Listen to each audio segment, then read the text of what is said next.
कोणत्या बी घरात गेले की आम्हाला त्या म्हाताऱ्या तक्रार करणाऱ्या महाराज मा पोरगा असा होता, माझ्या शब्दाच्या बाहेर नव्हता.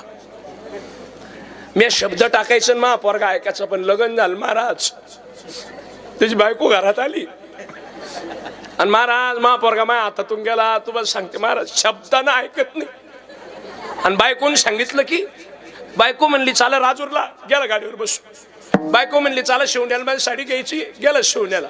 बायकोन म्हणलं बाजारात जाऊन भाजीपाला आणा, चालला थैली घेऊन. बायकोचा बैल झाला महाराज, बैल.